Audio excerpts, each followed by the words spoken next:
Davos está considerada la ciudad con menor calidad de vida de Suiza. Pues los tipos tienen las fiestas hasta altas horas, se emborrachan, se fracturan por la calle, se tropiezan. Literalmente el CEO de una compañía aseguradora, yo lo cuento, atropelló con su moto de nieve a 2 turistas. O sea, literalmente están expuestos a una manada de locos millonarios que son especialmente peligrosos, ¿no? Que tienen todos sus juguetes.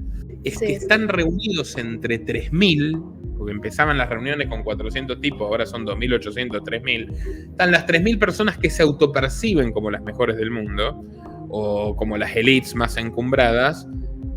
Tienen un montón de fiestas. De hecho, algo en lo que se enfatiza muchísimo es que hay gente que va a Davos y no pisa ninguna de las conferencias. O sea, básicamente es eso, es como ir a socializar y a negociar con gente muy poderosa, convenientemente reunida en el mismo lugar. Después se van de juerga y la charla es básicamente para el marketing. Obvio, muy parecido a cualquier congreso, ¿no? Claro, bueno, muy parecido a cualquier congreso, pero en este caso sería como un congreso de los capos del crimen organizado institucional mundial. Entonces, se sueltan mucho, se sienten entre amigos y de repente sueltan cualquier barrabasada. Sí, están hablando de todo el verso de la sostenibilidad, que es la manera de decir los pobres y la clase media van a tener que tener menos, incluso los ricos van a tener que tener menos, pero nosotros los meta ricos, los que estamos en la cumbre de la cumbre de la cumbre, acapararemos todo. Milei iba a Davos, por ejemplo, en el año 2013 y era el economista del grupo Urnequian. El que realmente iba era Urnequian y a Milei le pagaron el viaje para que acompañe, etc. Bueno, lo conocen y es como un semillero también. Esos segundos líneas son seducidos por Joab para que, con la promesa de pasar a ser número 1, digamos, se imbudan de la dinámica, de la ideología, del credo de Davos. Y por eso surge, digamos, el programa de jóvenes líderes. Claro. Que en un momento, incluso cuando los jóvenes líderes, a principios de los 2000, yo lo muestro también en la introducción, con el economista Werner, cuando los jóvenes líderes empiezan a hacer preguntas, y dicen, bueno, está bien, supuestamente tenemos que salvar al mundo y toda la historia, pero, por ejemplo, deberíamos preguntarnos sobre la toxicidad de ciertas semillas transgénicas o sobre la cuestión de las emisiones. O sea, hablamos mucho de las emisiones, pero acá están los chinos, los rusos son los que más contaminan. Entonces yo dijo, gracias por los servicios prestados, se acabó el programa, le cambió el nombre, volvió a reiniciarlo con otra gente más sumisa y obediente. Me atrevería a decirle que Joab termina enamorándose de todas estas autocracias postcomunistas, que tienen distintas características, como Rusia, como China, etc. Dice, bueno, acá al final es más fácil negociar la implementación de una política, porque hablas con un tipo, ese tipo va a gobernar 20 años o 15 años. Y es más sencillo que todos los otros occidentales tontos que tenemos, recambiándolos en el programa de jóvenes líderes, porque duran 4, después se cansan de ellos. Sí, duran 4, ¿no? Exactamente. Ahora, y entonces por eso él lo dice abiertamente, China es el modelo, China es el ejemplo. Pero bueno, definitivamente yo creo que Kissinger era un hombre mucho más inteligente y por lo tanto peligroso, si se quiere, que Joab. O sea, Joab en todo caso también sabe medir sus propias limitaciones. Son gente ubicada, no son megalómanos perdidos, delirantes, como Bill Gates, por ejemplo, claro, que se termina comiendo el personaje. El gran actor hegemónico alternativo es China. Detrás de Rusia está el poder económico de China. En todo caso, lo que tiene Rusia son armas nucleares y punto. Y un poco de petróleo y gas. Fin. China es el gran poder, China es el gran motor, China es un monstruo alimentado por los norteamericanos a partir de la jugada de Kissinger. Y yo creo que lo que vamos a ver en las próximas décadas es la Guerra Fría entre China y Estados Unidos. Entonces, una nueva etapa de 2 actores, después de 25 años con un solo actor, después de 44 años con 2 actores. Son los ciclos normales de la historia. Ahora, ¿cuán sangriento va a ser ese traspaso del mundo unipolar al mundo bipolar? Porque no es multipolar, es bipolar.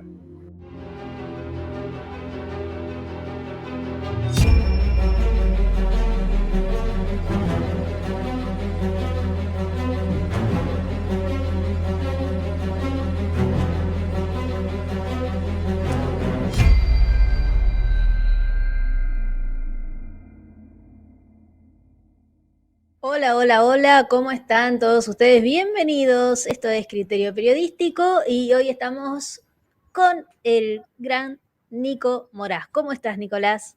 ¿Qué tal, Verónica? ¿Cómo le va? Muchas gracias por la invitación y un saludo para toda la audiencia. Bueno, muchas gracias a vos también. El último documental tuyo es nada más y nada menos que de Klaus Schwab, el gran qué personaje, ¿no? Parece salido de una serie de televisión, ¿o no? Es la personificación de un villano de las viejas películas, de las buenas películas de James Bond, sin duda, con el acento alemán, que a mí me sorprende porque conocí muchos alemanes, hablan muy bien inglés, está la raíz común que siempre señalaba Borges del anglosajón, que es la base de los dos idiomas, y solamente Kissinger y Schwab tienen ese acento de nazis de películas hollywoodense. Sí, Es sí, como que si lo absolutamente. hubieran querido conservar, porque les da una especie de malignidad adicional ¿no? A los personajes que interpretaban. Qué bárbaro. Bueno, dura como 3 horas el documental, yo lo estuve viendo, como siempre, un gran trabajo, Nico, te felicito a vos y a todo tu equipo. Pero contanos vos, ¿qué impresión te dio? Primero que sé que te costó mucho realizarlo, contanos por qué. Sí, fue una tarea realmente muy difícil desde el principio.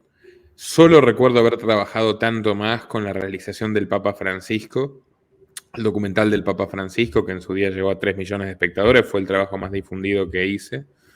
Y igual con el Papa Francisco, ya al haber incluso hablado con la hermana de uno de los curas que entregó, Orlando Llorio, al haber tenido en mis manos documentos que muestran, que yo los expongo de hecho, cómo él perpetró la traición. Yo ya tenía pesadillas, o sea, ya era una obsesión personal directamente. Yo me levantaba a mitad de la noche, estaba 3 días sin dormir trabajando, en pleno encierro. El encierro me ayudó mucho a trabajar ese documental y me dormía 3 horas y de repente me despertaba con una pesadilla de los vuelos de la muerte de la Escuela de Mecánica de la Armada y así.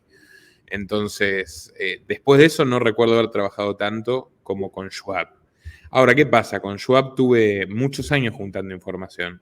A mí me hubiera gustado publicar este documental, por ejemplo, en 2021, pues yo lo empecé a juntar información a mediados de 2020, pero no era suficiente, porque era mucha información sobre Davos, poca información sobre Schwab. Y así fue como, no sé, mes tras mes me iba enterando de un libro que escribió un autor, ejemplo. Acá tengo 3 de los que trabajé, pero trabajé con más de 12 libros. Obviamente está el libro de Schwab, que lo tengo todo marcado, porque seleccioné todos los pasajes relevantes. Tengo el libro de Gates, que habla bastante de ideas de Davos y la cita explícitamente, cómo evitar el desastre climático. Pero, por ejemplo, de un inglés de izquierda que se llama Andy Robinson, que es un periodista veterano. Este libro es de 2013, o sea, es de hace 11 años. Pero el tipo escribió un libro entero de su experiencia en Davos. Y libros como este, que compramos por lo menos 8, hay uno que incluso tuve que mandar a un amigo mío, que estaba de paso en Barcelona, ni siquiera vive en Barcelona, vive en Holanda, a comprarle una librería de usados en un sótano sórdido, y en un momento hicimos una videollamada, pues yo lo tenía que convencer de que baje, porque es un lugar tan marginal que le daba cosa. Realmente, ¿no? Era una especie de ático y demás, y no se conseguía, porque circula muy poco la literatura sobre Davos. No elaboro una teoría al respecto, yo creo que la mayoría de la gente desconoce estos asuntos, es así de sencillo. Entonces sí, llevó muchísimo tiempo, muchísima lectura, mucha investigación, pero fuimos armando el rompecabezas y llegamos a entender a Schwab, a entender de dónde salió. Porque, por ejemplo, Kissinger, yo he hecho el documental de Kissinger, ni que hablar ya de Putin, de Trump, incluso de Bukele, de cualquier líder político. El propio Gates, está la información, o sea, la información es más accesible. Con Schwab no. O sea, es un tipo que se ha esmerado en tener un perfil muy bajo, obviamente.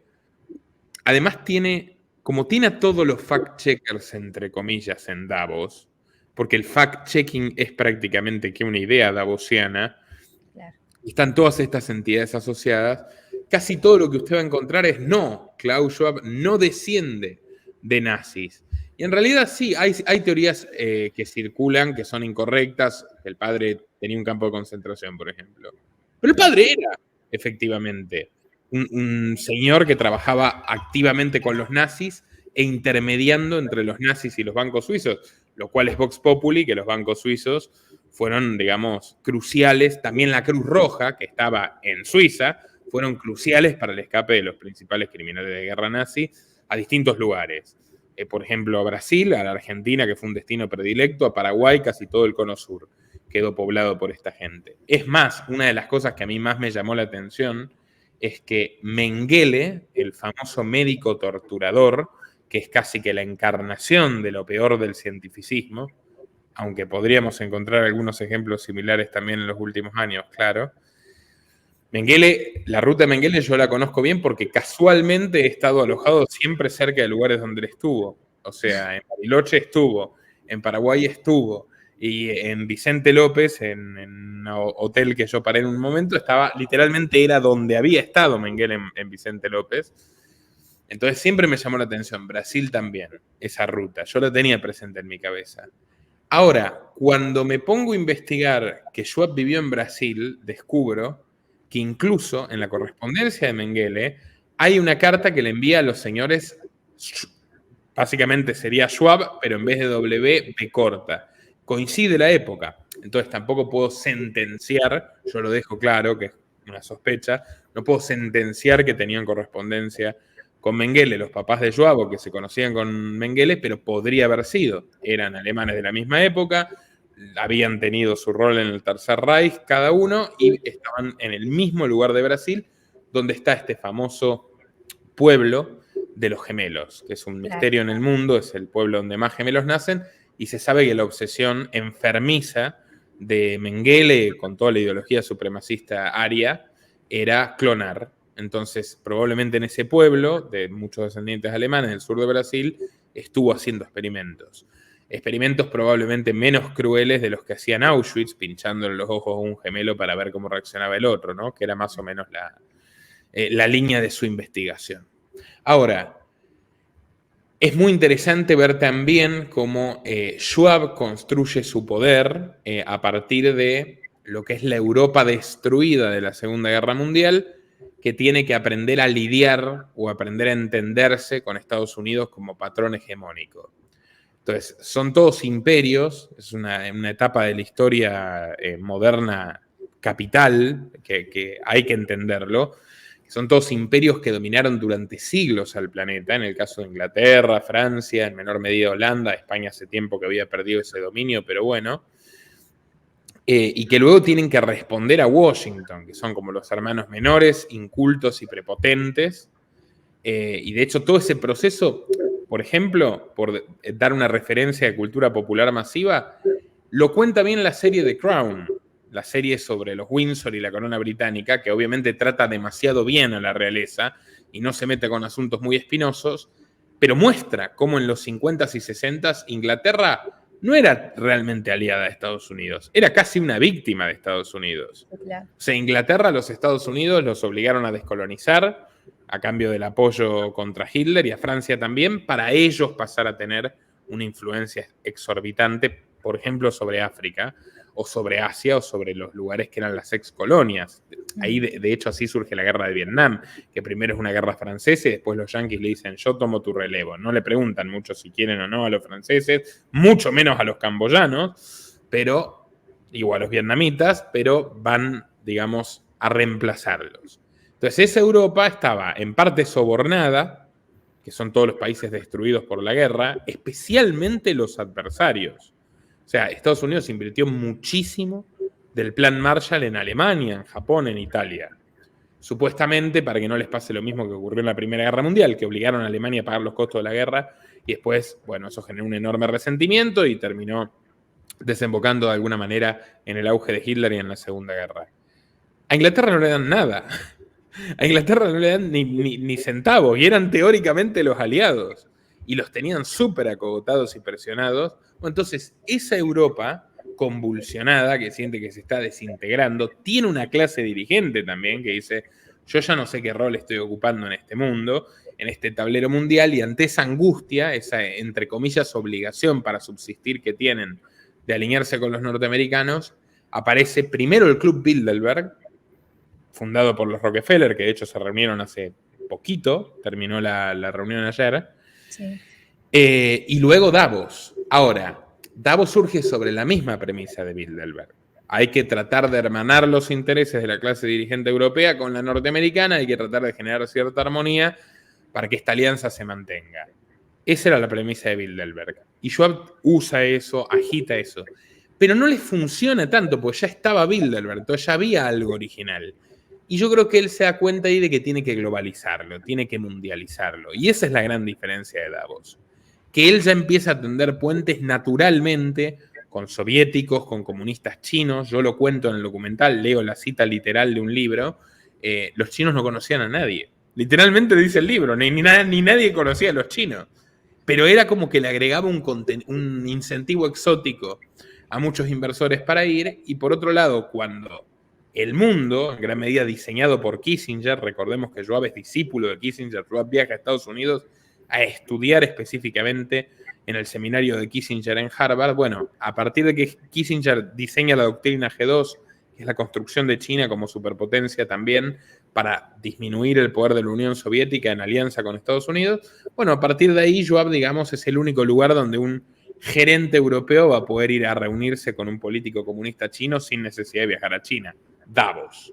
Entonces, así es como el tipo empieza a sumar influencia a través de la vieja dinámica de los contactos, del intercambio de favores. Pero bueno, es como que llega también a generar una atmósfera un poco surrealista, donde se sueltan mucho. O sea, nosotros como periodistas, usted lo sabe, Verónica, siempre estamos mostrando, como periodistas independientes, críticos, que hablamos de estos temas, clips de declaraciones de intelectuales, de magnates o de políticos en Davos, y uno dice, ¿pero qué les pasa? Son desopilantes. No tienen pudor. Es Sí, que están reunidos entre 3.000, porque empezaban las reuniones con 400 tipos, ahora son 2.800, 3.000. Están las 3.000 personas que se autoperciben como las mejores del mundo, o como las élites más encumbradas. Tienen un montón de fiestas. De hecho, algo en lo que se enfatiza muchísimo es que hay gente que va a Davos y no pisa ninguna de las conferencias. O sea, básicamente es eso, es como ir a socializar y a negociar con gente muy poderosa, convenientemente reunida en el mismo lugar, después se van de juerga y la charla es básicamente para el marketing. Obvio. Muy parecido a cualquier congreso, ¿no? Claro, bueno, muy parecido a cualquier congreso, pero en este caso sería como un congreso de los capos del crimen organizado institucional mundial. Entonces, se sueltan mucho, se sienten entre amigos y de repente sueltan cualquier barrabasada. Sí, están hablando de todo el verso de la sostenibilidad, que es la manera de decir los pobres y la clase media van a tener que tener menos, incluso los ricos van a tener que tener menos, pero nosotros los meta ricos, los que estamos en la cumbre de la cumbre de la cumbre, acapararemos todo. Y de repente sueltan declaraciones maltusianas, declaraciones brutales, se hacen bromas entre ellos, se comportan como chicos, porque el clima es semi-vacacional. De hecho, lo que yo hice después es empezar a entrevistar gente que fue a Davos, porque hay mucha gente que fue a Davos. O sea, uno tiene en esas reuniones de 2.800 personas, no sé, un centenar de primera línea, y después tiene gerentes, secretarios, asesores, los Mileis de esta vida. Milei va a Davos, por ejemplo, en el año 2013 y era el economista del grupo Urnequian. El que realmente iba era Urnequian y a Milei le pagaron el viaje para que acompañe, etc.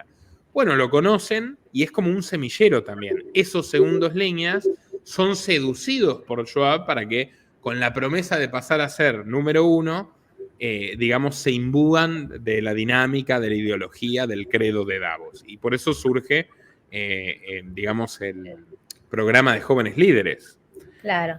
Que en un momento, incluso cuando los jóvenes líderes, a principios de los 2000, yo lo muestro también en la introducción, con el economista Werner, cuando los jóvenes líderes empiezan a hacer preguntas y dicen, bueno, está bien, supuestamente tenemos que salvar al mundo y toda la historia, pero, por ejemplo, deberíamos preguntarnos sobre la toxicidad de ciertas semillas transgénicas o sobre la cuestión de las emisiones. O sea, hablamos mucho de las emisiones, pero acá están los chinos, los rusos son los que más contaminan. Entonces yo dijo, gracias por los servicios prestados, se acabó el programa, le cambió el nombre, volvió a reiniciarlo con otra gente más sumisa y obediente. Estas postales son divertidas. Sí, son magníficas, por eso estaba buscando esta parte. ¿Qué es lo que más te... ¿Qué conclusión sacás del personaje en la actualidad y en tu investigación? Digo, ¿cómo lo ves actualmente y qué esencia rescatás de esto? A ver, ¿qué esencia rescato de esto? Bueno, para mí la dinámica de cómo él construye la red de poder y de influencia, digamos, es común a casi todos los grupos Es de poder, repetida. pero claro, en todo caso el tipo lo que hace es bajarle un poco bajarle un poco el ocultismo por un lado, bajarle un poco la excentricidad, las cuestiones rituales, o sea, acá no es una logia masónica, ni siquiera es una sociedad religiosa, es algo laico, transversal, amplio.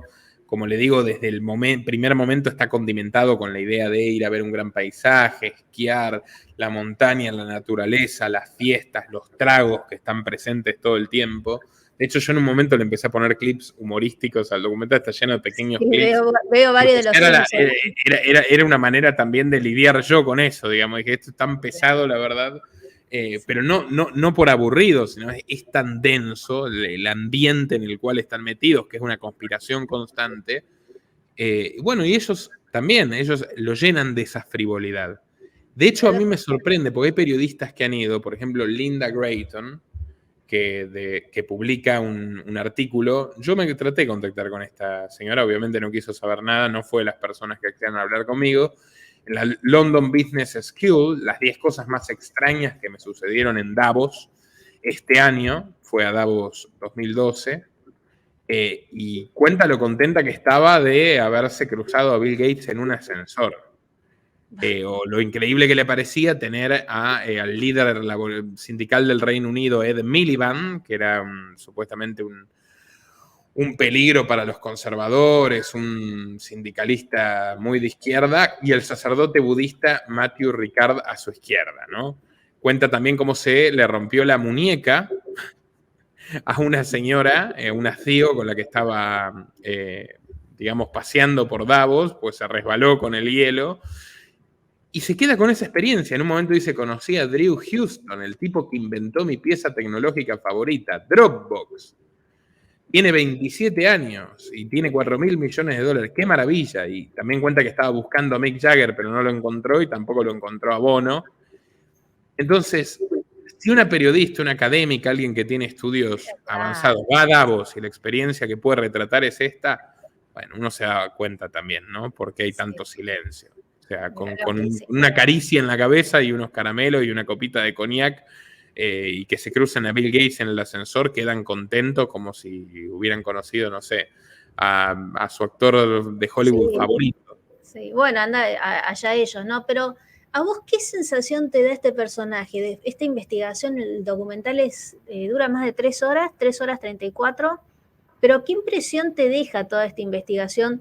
No te digo que me hagas un escaneo psicológico, pero viste que uno se queda después con una conclusión, que es un loco, porque tiene el apoyo del poder, puede decir lo que quiere, realmente cree lo que él dice, juegan a estrategias, ¿qué es? ¿Quién es?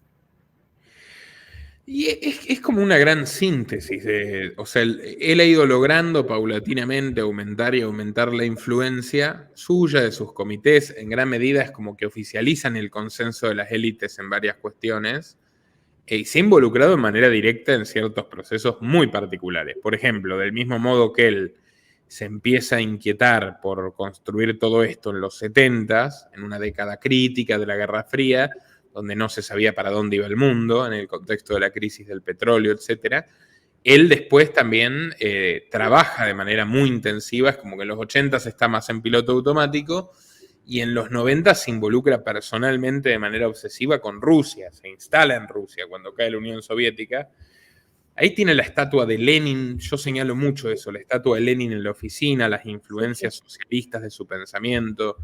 O sea, es uno de los primeros tipos que no es el primero que lo dice históricamente, porque de hecho lee a millonarios socialistas del siglo XIX, como Saint-Simon, pero es uno de los primeros tipos que dice abiertamente, bueno, el capitalismo no es lo que nos interesa. Por más que seamos capitalistas mega ricos, no es este el mejor de los sistemas. O sea, tenemos algo que aprender, lo dice abiertamente, de la economía centralizada.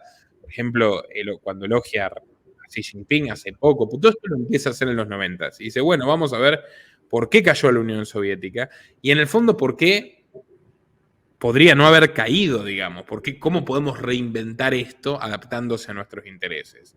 Porque el concepto de vanguardia de iluminados, tecnocrática, que controla al resto de la sociedad, un enorme mercado de esclavos, y que va administrando todos los detalles de la vida social como si fueran piezas en un gran motor, esta idea mecanicista, industrial, es bien, digamos, bien compatible entre alguien que se crió en la Alemania nazi como Schwab, con un papá que era funcional a los nazis, y los comunistas. O sea, es un tronco común, es una idea común. Y él en Rusia queda enamorado también de ver cómo se va desguazando ese imperio y bueno, generales, esto lo muestra por ejemplo la película El Señor de la Guerra, una gran película con Nicolas Cage, generales vendiendo arsenales de armamento a gente que luego los va a traficar a través de la ONU, por ejemplo, en África, el país entero desguazándose y gente ultra corrupta, como era el secretario de negocios de San Petersburgo, Vladimir Putin, que de repente puede escalar muchísimo con la ayudita de Schwab. Entonces Schwab se instala ahí, vive ahí, empieza a hacer las reuniones de Davos, se llama Davos, pero hace uno en Rusia, que es el único que no es en Davos, es en Suiza, que no es en Suiza, es en Rusia, y el tipo acumula poder y ve cómo llega a la cumbre del Kremlin alguien que no es un títere de los norteamericanos linealmente como Boris Yeltsin, sino que es un títere suyo. O sea, que él personalmente ha podido poner a quien va a ser la cabeza de una gran potencia militar. Y mantener un vínculo intacto hasta hoy, porque por más que en Davos 2022 pusieron la banderita de Ucrania, 2023, perdón, y lo pusieron a Zelensky a hablar, también lo tenían a Kissinger, gran lobista de Putin, yo explico por qué, diciendo, no, háganle caso a Putin. Porque el fondo del tema es, ellos quieren la guerra, entonces tienen a los dos beligerantes en Davos. Y Davos, de hecho, a lo largo de los 90, por ejemplo, es el primer lugar donde se habla de los acuerdos de Oslo antes de que se firmen para la creación del Estado palestino, lo cual es toda una farsa miserable, porque después la autoridad palestina terminó controlando el 17% de Cisjordania. O sea, nada más, y los israelíes seguían entrando, haciendo lo que querían, expandiendo drásticamente sus ocupaciones ilegales. Pero en Davos fue el primer lugar donde metieron a Arafat, alguien que se vestía de guerrillero antiimperialista, hizo toda una carrera de eso, en Davos con los mega ricos del mundo a charlar con Isaac Rabin, que era el primer ministro de Israel, el tipo que profesionalmente mataba a palestinos desde joven, porque era miembro de los grupos paramilitares sionistas. Bueno, Mandela, lo juntó a Mandela y al primer ministro de Klerk, si no recuerdo mal, sudafricano, Boer, del régimen del apartheid, que lo había metido preso y lo junta él en Davos. Entonces Davos se empieza a convertir en un punto de reunión donde se dirimen las cuestiones del mundo en la medida que este tipo va aprovechando cada oportunidad que tiene, como fue la perestroika, como fue la caída de la Unión Soviética, para avanzar. Y es más, yo me atrevería a decirle que Schwab termina enamorándose de todas estas autocracias postcomunistas, que tienen distintas características, como Rusia, como China, etcétera. Pues dice, bueno, acá al final es más fácil negociar la implementación de una política, porque hablas con un tipo, ese tipo va a gobernar 20 años o 15 años. Y es más sencillo que todos los otros occidentales tontos que tenemos, recambiándolos en el programa de jóvenes líderes, porque duran 4, después se cansan de ellos. Sí, duran 4, ¿no? Exactamente. Entonces, por eso él lo dice abiertamente, China es el modelo, China es el ejemplo. Es interesante lo que me decís de China, porque últimamente cuando uno ve todo lo que está pasando en la actualidad y qué parecido a lo que contabas anteriormente de cómo aprovechaban, digamos, la situación de las guerras para debilitar a Europa, cómo se está repitiendo, digo, esa historia, veo que China está muy cómodo observando cómo pasa todo, ¿viste? China es el más cómodo de todos los países, es el que sigue creciendo, y vos lo relacionás muchísimo durante el documental, la figura de Schwab, con todo lo que ha sido, digamos, la historia, si se quiere, de China. actualmente vos ves que el socio principal de Davos sería entonces China, más allá de, digo, por la potencia que es y por el modelo de gestión que tienen. No, yo creo que como él lo dice abiertamente, China es un modelo a seguir para el resto del mundo. Justamente, de hecho, China puede negociar de tú a tú con Schwab, le puede dar políticas que lo inspiren para expandirlas por otras partes, pero él no va a imponerle a los chinos nada. Ahora, ¿qué tienen los chinos? Usted dice que ellos miran. A ver, acá tengo justo que le había mandado unos amigos. Max Weber, en el siglo XIX, describió de manera muy interesante a los chinos. Ellos tienen el factor de la paciencia, de la templanza y demás, como una ventaja comparativa histórica frente a Occidente y la saben utilizar, independientemente del régimen, ¿no?, que haya. A ver, permítame un segundo, discúlpeme la demora. Acá está. La ausencia de nervios en el sentido que el europeo asocia hoy a esta palabra, la paciencia sin límites y la contenida cortesía. Todo esto parece mostrar una unidad bien trabada en sí misma. Para lo demás, hallamos una aversión extraordinaria hacia todo lo desconocido y una insinceridad sin parangón en el mundo. Esto escribió el sociólogo Max Weber. Es notable porque es una gran definición de cómo proceden los chinos. O sea, los chinos son infinitamente pacientes. Sí, a los chinos no se los... Y hacen programas a largo plazo, sí, tienen una... Bueno, nos llevan años luz en ese sentido de ventaja. Es que es la preferencia temporal. Schwab hace planes de décadas. El gobierno X, Milei, promete planes para 4 años. El jefe Schwab hace planes a décadas. Bueno, los chinos se manejan con políticas, en cierta manera, digamos, a siglos. O sea, están diagramados de otra manera. Ahora, por supuesto, tienen grandes limitaciones. De hecho, ya en la antigüedad, ellos tienen un valle hiperfértil, pues una llanura súper sedimentaria, o sea, unas tierras maravillosas, prodigiosas, y encima, al comer arroz, comen arroz porque una porción de arroz tiene 5 veces más calorías que otros gramos y mucho más nutrientes. Entonces, con poca comida podían alimentarse. Sin embargo, se morían de hambre. O sea, a lo largo del tiempo los chinos tuvieron persistentemente problemas de hambrunas, incluso antes de ser comunistas. Cuando fueron comunistas, mucho peor, murieron 60 millones de personas con Mao. Fue la peor genocidio de la historia, en parte por la hambruna que generó la expropiación masiva de tierras. Pero siempre enfrentaron ese problema. ¿Por qué enfrentaron ese problema? Bueno, porque en distintos periodos tienen saltos de intolerancia, de despotismo, del emperador quiere confiscar todo, regular todo y controlar todo, y eso generalmente termina en guerras civiles sangrientas o en hambrunas traumáticas. Entonces tienen las dos cosas. Tienen la capacidad de esperar siglos para obtener algo y de trabajar durísimo y demás. También tienen una especie de germen autodestructivo que está ahí. Y si no, fíjense, para mí fue sumamente representativo el último congreso del Partido Comunista, que está Xi Jinping y su predecesor, Deng Xiaoping, y lo purga en vivo. ¿Se acuerda cuando se lo llevan a Deng Xiaoping, ahí el pobre así, rogándole a Xi Jinping, pero escucha, yo te formé? Y el otro, sí, chau. Bueno, no son las internas que tiene cualquier gobierno en cualquier parte del mundo, ¿no? Lo que hemos visto ahí sucede en todos lados, digo, no iban a ser ellos la excepción. No tanto. Imagínese si lo desaparecían Alberto Fernández el día del paso de mando con Milei. Pero te hubiese asombrado. A mí no. Si uno que sabe que son en vivo, que se lo chuparan y no lo viéramos nunca más y sería Mirá, me sorprendió cuando lo sacaron en vivo a Trump de todos los canales de televisión cuando él estaba denunciando que había algo raro en las elecciones. Eso sí me sorprendió, porque fue simultáneo y fue en vivo y fue en los principales canales de televisión y fue cuando él todavía era presidente de los Estados Unidos, es decir, un presidente en funciones, lo sacan en vivo de todas las cadenas de televisión cuando estaba haciendo una denuncia gravísima. Eso sí me sorprendió. Lo que pasó en el Partido Comunista Chino con este otro líder que vos decís, ¿sabes que no me sorprendió? Me pareció que era, bueno, se vio en cámara algo que por ahí, incluso si el plano no estaba, tal vez a propósito hicieron que el plano lo muestre, mirá lo que te digo.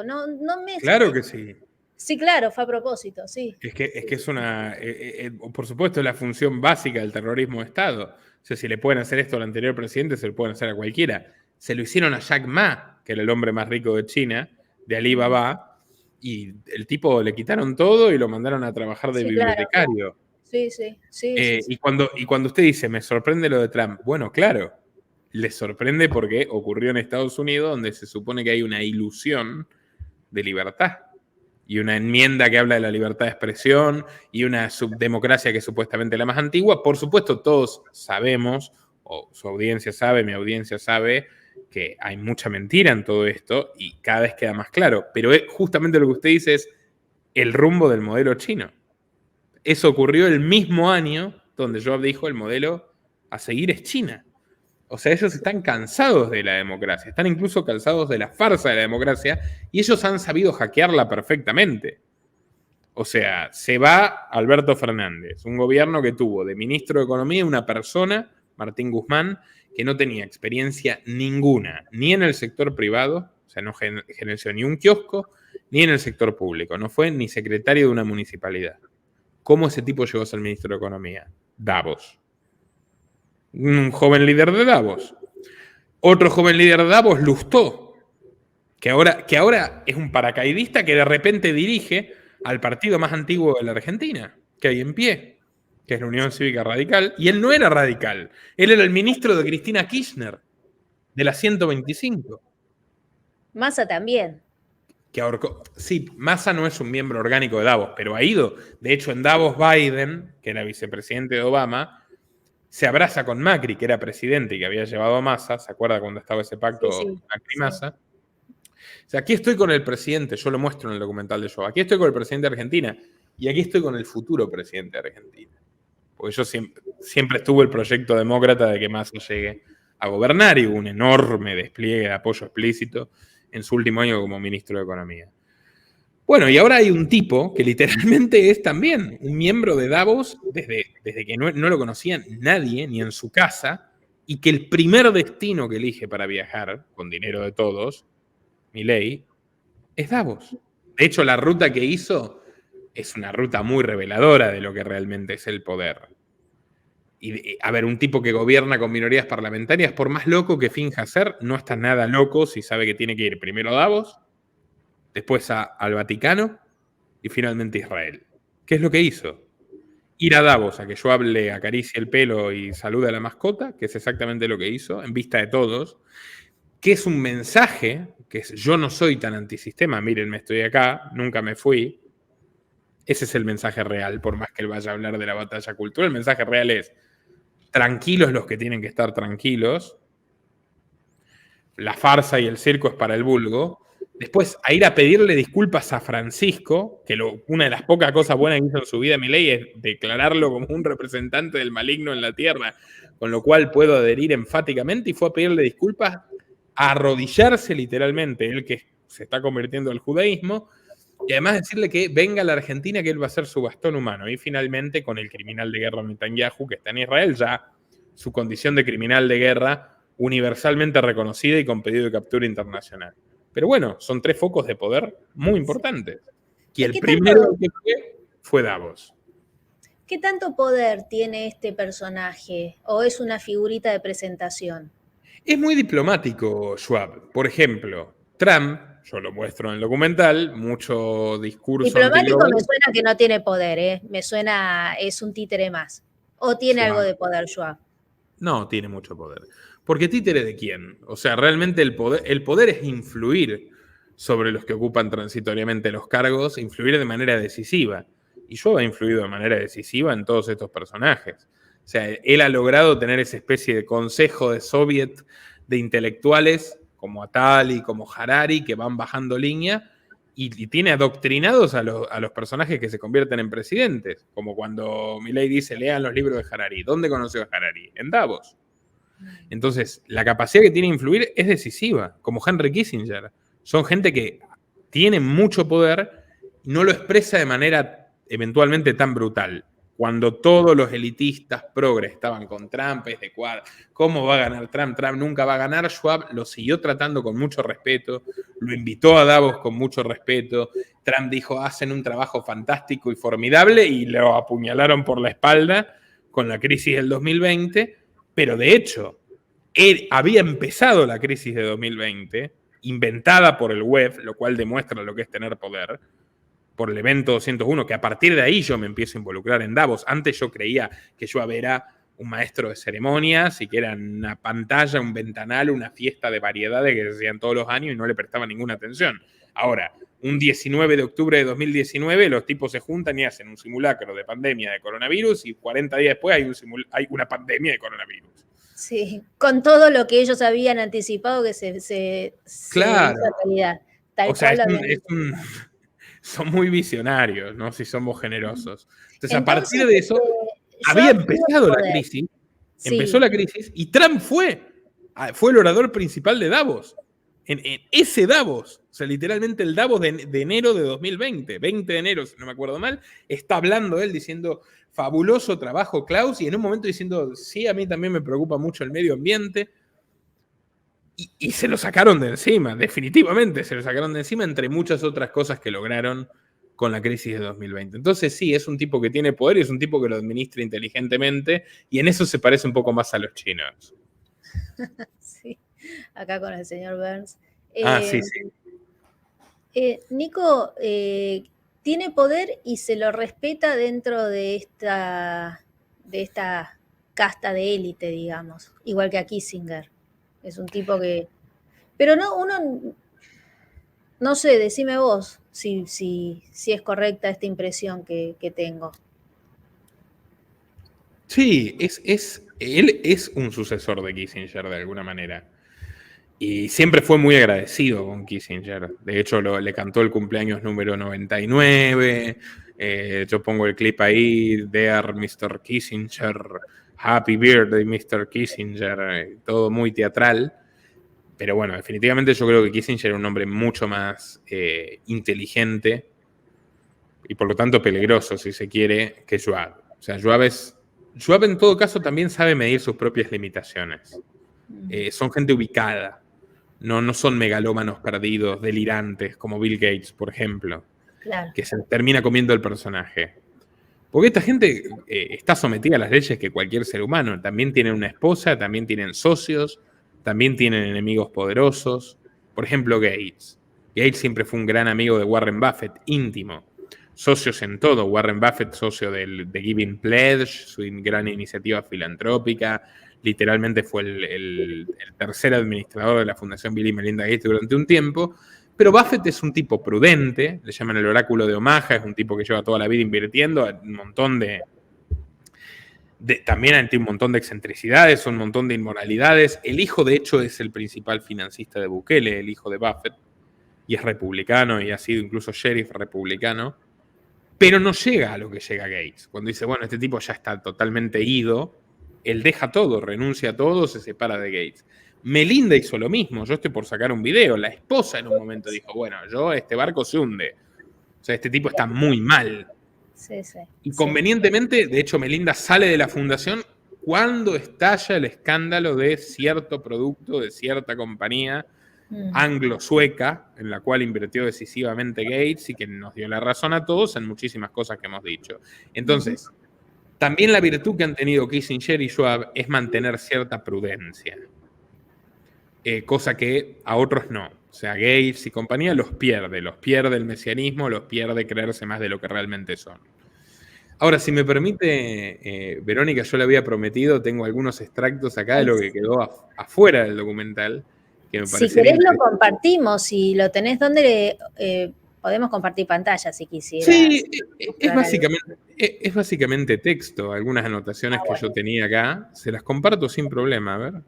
Que quedaron, le cuento a la gente, quedaron fuera del documental, porque ya era larguísimo el documental, y claro, esto quedó como perlita extra. Claro, 4 horas no podía durar. Estas son algunas notas que tomé de cómo le arruinaron la vida al pueblo, porque es un encantador pueblo suizo, y Y bueno, son citas que saqué de algunos libros, ¿no? Cada reunión el foro inunda el pueblo de limusinas, hoteles, anodinos bares de marca. O sea, son gente que paga $140.000 por 4 días de estadía, pero después se van a bares PepsiCo. Pues las empresas ponen sus bares de marcas de cuarta categoría, ¿no? Es muy paradójico.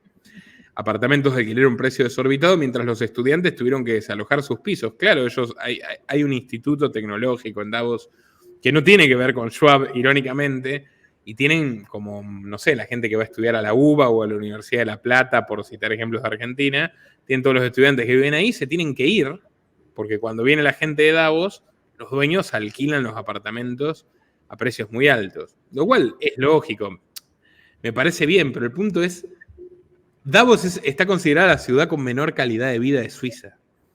Pues los tipos tienen las fiestas hasta altas horas, se emborrachan, se fracturan por la calle, se tropiezan. Literalmente el CEO de una compañía aseguradora, yo lo cuento, atropelló con su moto de nieve a 2 turistas. O sea, literalmente están expuestos a una manada de locos millonarios que son especialmente peligrosos, ¿no? Que tienen todos sus juguetes. Un suizo raras veces te invitaría a casa a tomar algo en el primer, segundo o hasta el 10º encuentro. O sea, encima chocan con un pueblo que tiene una idiosincrasia de ser bastante reservada. Gente muy educada, que si es Herr o Monsieur, depende si es suizo-alemán, suizo-francés.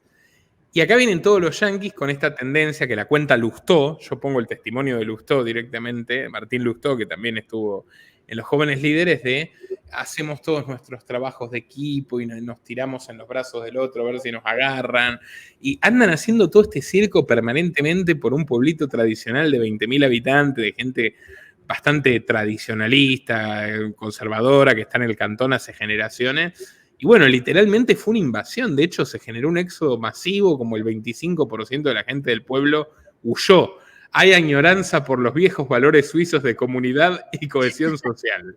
Claro, los consejeros de multinacionales con sede en Suiza suelen ser estadounidenses que viajan a Zurich en avión para probar estos paquetes de remuneración para los altos ejecutivos y luego regresan. No entienden la cultura suiza, no hablan los idiomas locales.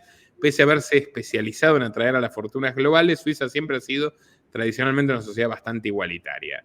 Bueno, después tienen policías con ametralladoras, públicos y privados. Eso me lo contó un corresponsal que escribe en un sitio que se llama Mettelzone, que lo primero que le llamó la atención es ver que hay un montón de gente con armas largas en un país donde eso no es normal. O sea, por supuesto, tienen ejércitos de custodios, los custodios se abusan, los custodios hacen a veces, como sucede, yo conté en el documental de Angelina Jolie, terminan controlando zonas enteras de un país para que la señorita Jolie pueda estar tranquila y no le invadan los periodistas. Bueno, esto en el caso de Davos hay que multiplicarlo por 3.000. Hay 3.000 personalidades ahí con sus respectivos guardaespaldas, etc. Bueno, de hecho, en Baader-Meinhof, que es una famosa organización izquierdista europea, en el 77 secuestró y asesinó a un empresario alemán en Davos, Hans Martin Schleiler. Acá me acordé, ¿no? Y de hecho, bueno, el capo de la mafia rusa, Mogilevich, el capo de la mafia rusa, considerado el criminal más peligroso del mundo por el FBI, terminó siendo durante más de 2 años novio de la hija de Klaus Schwab. Porque a Mogilevich lo llevaba Putin a Davos y bueno, Schwab, ahí incluso está el testimonio que me contó una jubilada ejecutiva petrolera tejana, de que el tipo estaba rojo como un tomate y que la única vez que lo vieron enojado a Schwab, cuando vio que su hija Nicole había terminado con el mafioso. Pero bueno, es bastante explícito, ¿no? De juntar a todo el mundo, que es lo que puede resultar, de juntar a todo el mundo de todas las extracciones más diversas. Bueno, al punto de que hay soldados, hay atascos, o sea, hay embotellamientos de limusinas, las cenas a 500 francos suizos el cubierto, el franco suizo, les recuerdo, vale más que el dólar. Es un mundo distópico, digamos, literalmente es un mundo distópico que a los pobladores originales de la ciudad obviamente los devastó por completo.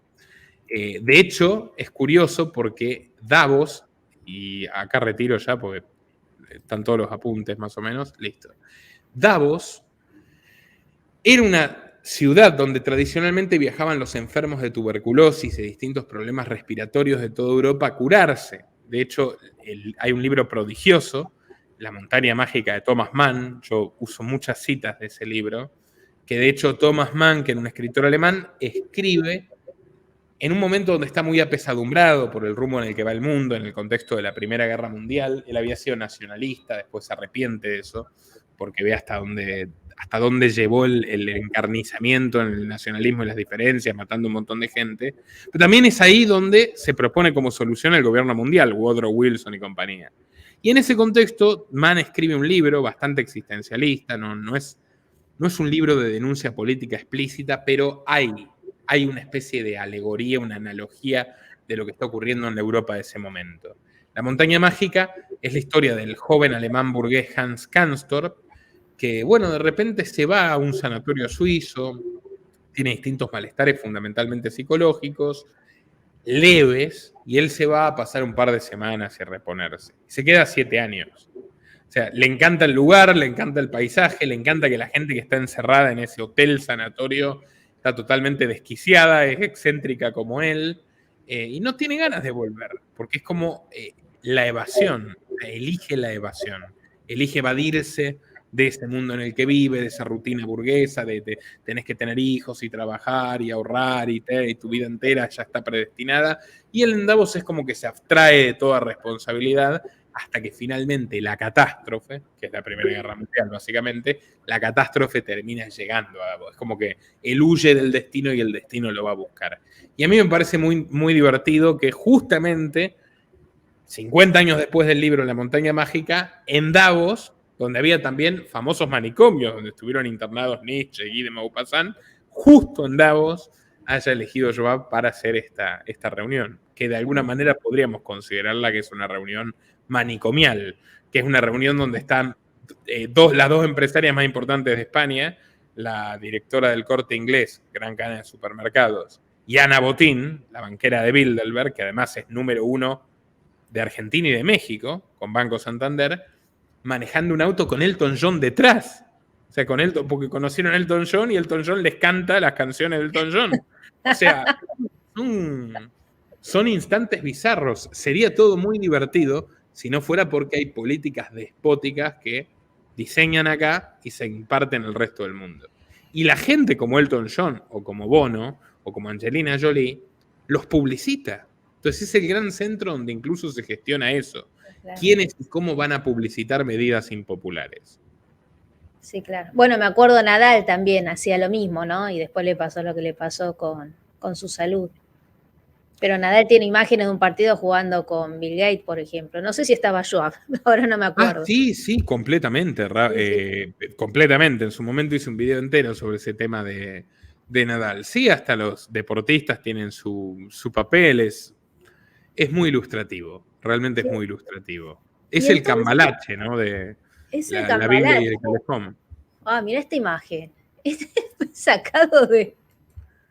Y es real esta, sí. Y es real, no es inteligencia artificial. No es inteligencia artificial, exactamente.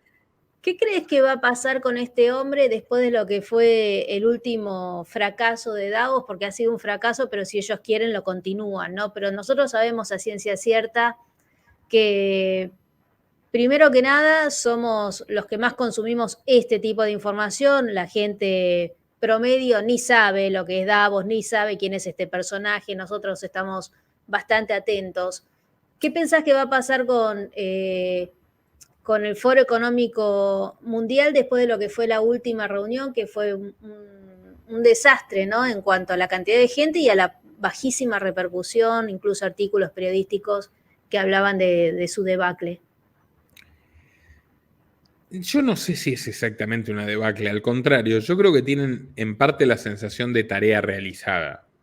O sea, tienen a medio planeta gobernado por Global Shapers, Trudeau, Macron, Milei, Petro. ¿Petro qué? Es increíble porque Milei se pelea con Petro. Argentina y Colombia rompen relaciones. Con España casi rompen relaciones. Con Sánchez. Están todos en Davos. Claro. Sánchez es un orador destacado. Petro alquiló una casa con dinero de los contribuyentes colombianos para hacer el stand de Colombia. Y que todos los que pasaban por la calle para el hotel de Davos pasen por su puestito. Literalmente por su puestito. Como los puestitos gringos donde venden limonada. no creo que tengan grandes inquietudes de cómo sigue esto, porque de alguna manera han logrado institucionalizar el grueso de sus planes. Por ejemplo, sugestivamente, Schwab elige renunciar a la presidencia ejecutiva. Va a seguir siendo el dueño, porque Davos al fin y al cabo es una empresa familiar. Pero él elige renunciar a la presidencia ejecutiva cuando se publica que está bastante avanzado el nuevo tratado de salud pública de cierta organización global, ¿no? Ahora, hay noticias de que no estaba tan avanzado igual como creían, pero en el momento donde decían ya hay un preacuerdo, él elige renunciar, que es una manera de decir, bueno, yo ya mi última meta la cumplí. Yo creo que van a seguir mandando durante mucho tiempo. Tiene que ocurrir un evento muy traumático en el mundo para que se sacuda esta estructura y definitivamente va a suceder. Yo no sé cuándo, pero definitivamente va a suceder porque están jugando con fuego. De hecho, publiqué una entrevista de una persona que fue a Davos, una de las personas que fue a Davos con la que he hablado últimamente, que se llama Ariel Umpierres, y él igual habla mucho de la dimensión espiritual. También hay mucha gente que va a Davos, convengamos, y como le digo, está en un simposio o en dos, después atestigua toda la fiesta de frivolidad, la orgía de excesos que hay alrededor y vuelve. Pero después están los que están orgánicamente ahí, sentados ahí. Y bueno, él habla mucho también de la dimensión espiritual, de la lucha que hay entre la ideología del ojo por ojo y dar la otra mejilla, una perspectiva interesante. Pero yo creo que esta gente ya, con los pánicos estructurantes, se está pasando de la raya. Jake Satali, que era el intelectual orgánico del foro de Davos antes de Harari, que terminó preso por tráfico de armas biológicas, era un hombre literalmente de armas tomar, filósofo francés, decía que Occidente avanza a partir de los pánicos estructurantes. Recesiones, crisis, guerras, hambrunas. Y lo han seguido al pie de la letra, digamos. O sea, ellos tienen una agenda muy impopular, pero tienen una agenda muy impopular que se han demostrado que pueden ejecutar en buena medida a través del miedo, del terror. Porque la gente a la que tienen que manejar no son adeptos. ¿Cuánta gente hay que sean fans de Klaus Schwab? Cero. Hay fans de Angelina Jolie, hay fans de Milei, hay fans de Biden, algunos, hay fans de Trump, hay fans de Petro, muchísimos. Pero no hay fans de Schwab. Entonces ellos no necesitan acólitos directos.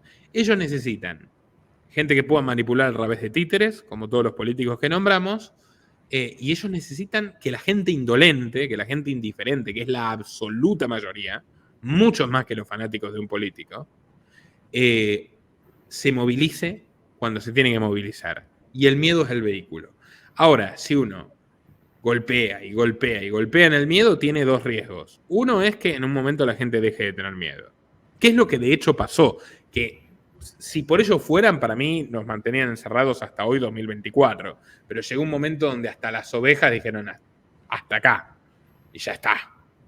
Y entonces ahí se acabó. Que ese es el poder real que tiene el ser humano. Sí. El día que uno sale, punto. Y si salimos todos juntos, no nos van a volver a encerrar.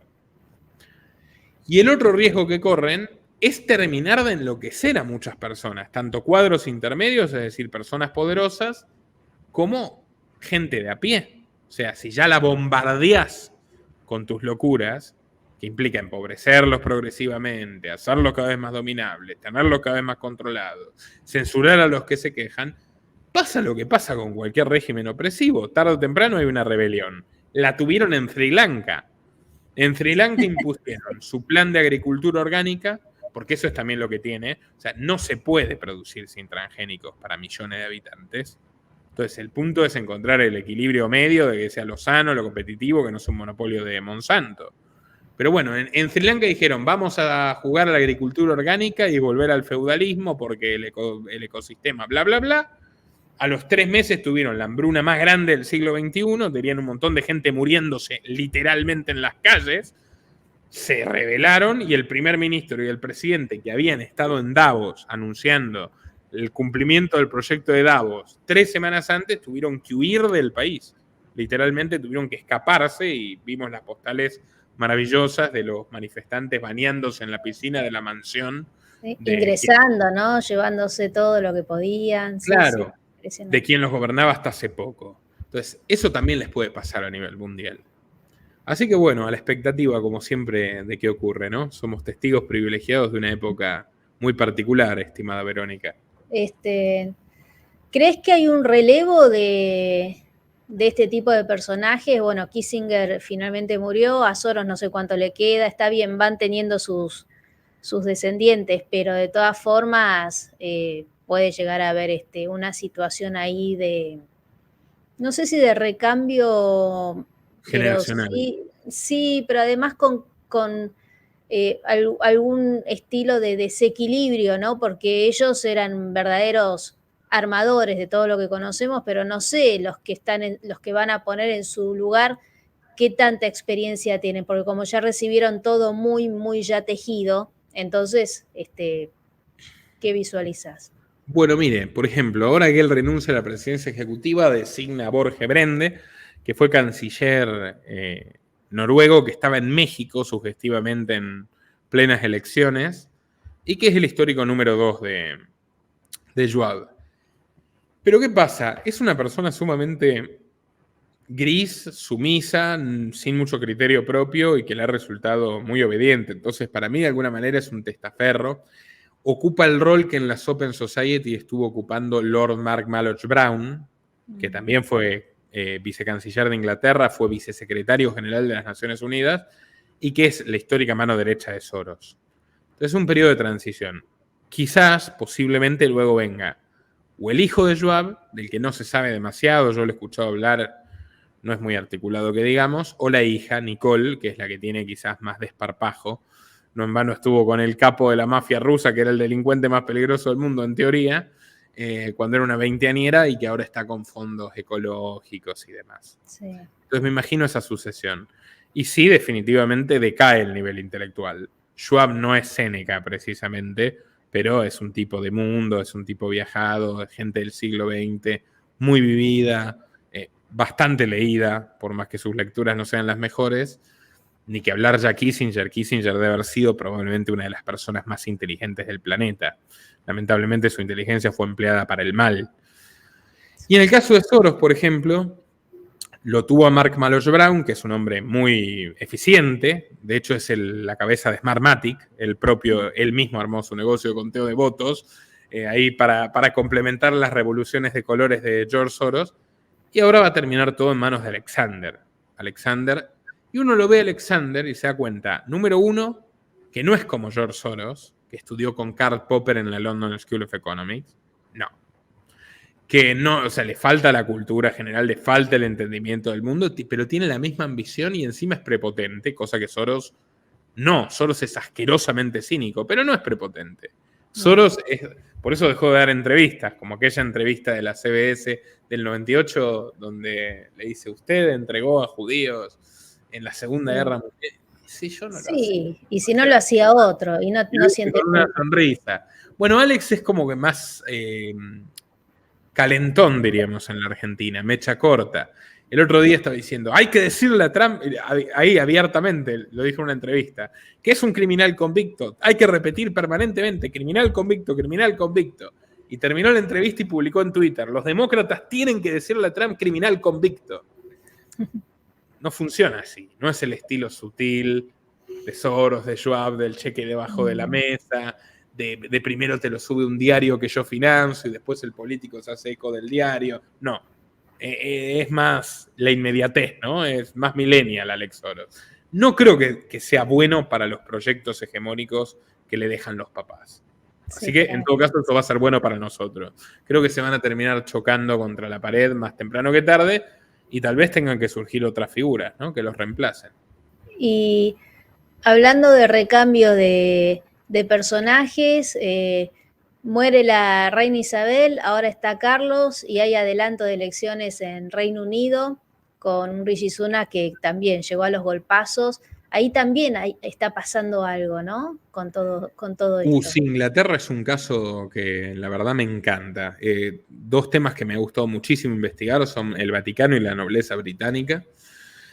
Para descubrir, porque soy un fanático de la historia, y es más, creo que soy periodista porque soy demasiado vago para ser historiador. Como decía Borges, los periodistas son los historiadores del presente. siempre tuvieron muchísima relevancia y la siguen teniendo. Es notable, están metidos en todo, y son pioneros en todo. O sea, los británicos perdieron el imperio hasta cierto punto, porque la parte más importante la continuaron con el Commonwealth, con la mancomunidad. Hicieron el Brexit, fíjese además, desconciertan, hicieron el Brexit, salen de la Unión Europea, supuestamente con excelentes motivos. O sea, no queremos estas regulaciones ecológicas demenciales, nunca quisimos ni vamos a querer su moneda común, que la manejan banqueros globalistas que no tienen que ver con nuestros intereses, our interest, de British Royalty. Y bueno, y parecía muy interesante. Bueno, de repente Inglaterra va a tener otra manera de ver al mundo. Nosotros queremos comercio con todo el planeta, no solamente con la zona Schengen. Pero después, ¿qué hicieron? Una agenda más ecologista y más autoritaria que la de la propia Europa. Boris Johnson sacó, y esto es gracioso, porque Boris Johnson, yo tengo un video, no sé si lo subí de vuelta de Boris Johnson, si no está en patreon.com/Nicolás Moraz. Boris Johnson era un periodista que vivía burlándose de la Unión Europea, que estuvo 25 años, que escribía unas notas terriblemente graciosas en el Telegraph sobre que querían prácticamente, permítame la vulgaridad, tener una medida estándar para los miembros viriles de toda la Unión. O sea, en broma, porque sí, regulan todo de manera obsesiva, enfermiza, diabólica prácticamente para los ojos de un liberal, y Johnson se burlaba de eso. Y Johnson fue el canciller que anunció el Brexit. ¿Dónde? En el foro de Davos. Y es el primer ministro que lo termina formalizando. ¿Y qué termina haciendo? Restringiendo los vuelos cortos, convirtiéndose en la cabeza de la gran alianza de estos productos tan controvertidos. De hecho, lo mete a Trump. Yo los invito a buscar un video donde Trump habla justamente de mi buen amigo Boris Johnson me metió a G-A-B corta I. Lo dice así abiertamente, me convenció de... Entonces, o sea, y la Unión Europea después de Johnson empieza a implementar todas estas cosas. Francia y España, la restricción de vuelos cortos, etc. Entonces, pero por fuera del bloque. Claro, pero lo hicieron por fuera del bloque, lo hicieron en sus propios términos. Es muy interesante. Ahora, ¿qué pasa en Inglaterra ahora? Disculpe que me fui por las ramas. Sí, está el rey Carlos muy enfermo y además es un tipo que no tiene el carácter que tenía la madre, ni el padre. Acuérdense, el padre Felipe de Edimburgo que vivió 100 años y dijo, quiero reencarnar, y encima es literal, en un virus mortal para combatir la superpoblación. Bien directo. Son raros. No tiene esa tenacidad. No. O sea, fue un desempleado hasta los 73, ¿no? Dimensionemos. Claro. Por eso te digo que este recambio va a traer una especie de desequilibrio por este tipo de ejemplos. Claro, Carlos ahora es un tipo que no está para soportar la adversidad de un cáncer, que no se le desea absolutamente a nadie, por supuesto. Y también está Kate. Y lo de Kate ya es más sospechoso igual. Porque Kate, que era como la esposa perfecta, el contraste con Meghan Markle, no metía a nadie en problemas, era como una Lady Di sin polémica, estamos haciendo un documental para completar la saga, ya empezaba a tener problemas con William, que va a ser el próximo rey, de manera bastante acelerada podría ser. Yo tengo un documental, si quieren verlo, sobre William, tengo otro sobre Harry, como tuve el del rey, el de la Isabel, ya es un tema en el cual nado con comodidad. Así que sí, va a haber un recambio generacional sin duda. Es más, probablemente William ya lo está deseando, está muy preparado, tiene muy buena imagen mediática frente a Carlos, pero un lastre para él era Kate. Kate de alguna manera le competía. Bueno, ahora Kate parece que no va a ser un gran problema tampoco. Es más misteriosa la enfermedad de Kate, que es mucho más joven que la de Carlos, pero bueno, ya les vamos a contar. Y a nivel gobierno, Rishi Sunak adelanta las elecciones de una manera extraña. ¿Qué es lo mismo que está pasando con Biden en Estados Unidos, Verónica? A ver, ¿qué opina usted? Él adelanta las elecciones tras llevarse un batacazo, una derrota monumental en las legislativas y locales. Entonces tiene todas las de perder. Parece como que está casi que entregando el poder. Y lo está haciendo al mismo tiempo, pone las elecciones 4 de julio, fecha curiosa, ¿no? Pues la independencia de las primeras colonias, de las 13 colonias, cuando su viceprimer ministro está tratando de preparar a los británicos para situaciones traumáticas como guerras, crisis energéticas graves o nuevas situaciones de salud, están repartiendo kits de supervivencia. Y al mismo tiempo Rishi Sunak dice, si yo gano voy a reinstaurar el servicio militar, obligatorio. Y al mismo tiempo todo esto ocurre mientras hay, por ejemplo, experimentados dirigentes marinos británicos de la Royal Navy publicando, como yo lo mostré en el Telegraph, su preocupación por la cuestión antártica, por el descubrimiento de petróleo en una zona que reclaman en conflicto con Argentina, lo descubrieron los rusos y exponiendo la tesis incluso de que podría tratar de manipularse a la Argentina para quitarle el control de ese territorio antártico a Inglaterra. Supuestamente no se puede explotar el petróleo en la Antártida, pero eso hasta ahora que lo encontraron. Vamos a ver si no se puede seguir explotando dentro de unos años. Entonces, es toda una situación un poco convulsa, bastante tensa la que hay en Reino Unido. Ya hace 1 año y medio, con el contexto de la crisis de Ucrania, el tema del reemplazo del gas ruso, la propia BBC levantaba notas donde habla de ingleses que se dirimen entre cocinar o calefaccionarse porque no pueden pagar la cuenta de la energía. Entonces, ver la situación de Inglaterra es como una buena, digamos, un buen espejo de lo que pasa en el mundo. Es una potencia tradicional que estuvo a punto de desaparecer, pero no terminó de hacerlo, que conserva mucha influencia, que juega un rol interesante en los BRICS también. O sea, hoy, por ejemplo, los pagos de la deuda rusa ya no los procesa JP Morgan de los Rockefeller, que es norteamericana, sino que los procesa el Barclays desde la City de Londres. El acrónimo BRICS lo creó un economista inglés de Goldman Sachs. Y también hay ahí probablemente una velada preparación de la aristocracia británica para reacomodarse en un nuevo orden futuro ante la caída de Estados Unidos. Y al mismo tiempo la gente le está pasando muy mal. O sea, es un país rico, es un país poderoso, un país influyente, es un país preparándose para pelear. No se sabe bien con quién. Y un gobierno que se va como si no quisiera tener que hacerse cargo de las situaciones que vienen, mientras la gente está en una situación económica bastante límite y bastante exigida. ¿Qué es lo que yo veo parecido con Biden? Que no se explica por qué llevan a un candidato para la derrota. He hablado con gente que incluso se mueve. Para mí algo va a suceder, un cisne negro absolutamente orquestado, porque tampoco lo entiendo, no tiene lógica. A los que dicen que se va a presentar Michelle Obama, ella dice que no quiere. Yo creo que sabe que no va a ganar, tampoco le conviene, quemarían todas las cartas, quedarían las únicas figuras fuertes de los demócratas, si se quiere, que pueden llegar a ser candidatos, además de Michelle Obama, decime quién más. No se me ocurre nadie. Entonces, quemar esa última carta sería un problemón para el partido, ¿no? Para los demócratas como partido político, digo, porque no se me ocurre otra figura. Entonces tiene que quedar ahí Biden porque no quieren liquidar a nadie. O no sé, realmente tampoco lo puedo. Yo hablo con profesores de Washington, D.C., que se mueven en ambientes demócratas y que me dicen abiertamente, como me dijo Guadalupe Correa Cabrera, voy a publicar dentro de poco la entrevista, aquí están todos desconcertados. O sea, los izquierdistas están desconcertados. ¿Cómo llevamos a este tipo de candidato? No tiene sentido. No tiene ningún sentido. El 70% de los votantes demócratas lo considera no apto para gobernar. ¿Por qué? ¿Por qué están regalando la elección a Trump? Bueno, probablemente, recordemos que en el evento 201 orquestado por Schwab, por la Fundación Bill y Melinda Gates, está Avril Haines, que era subdirectora de la CIA de Obama y que es directora de Seguridad Nacional de Biden. Típicos elementos del llamado Estado profundo que persisten pasadas las administraciones.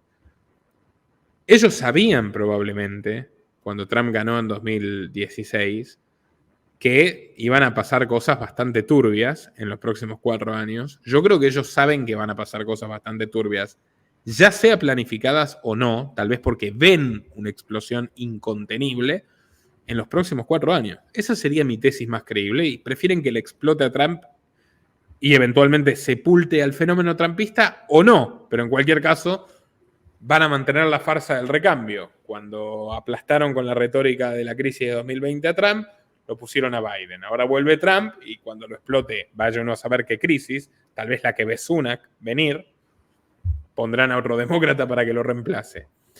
No lo sé, si no, no se me ocurre. Es temerariamente suicida. Igual estamos todos bastante desorientados, porque vemos que hay países que antes eran muy aliados para un bando y ahora están un poco sí, un poco no. Eso te desorienta también a nivel geopolítico, es como una mezcolanza total, ¿no?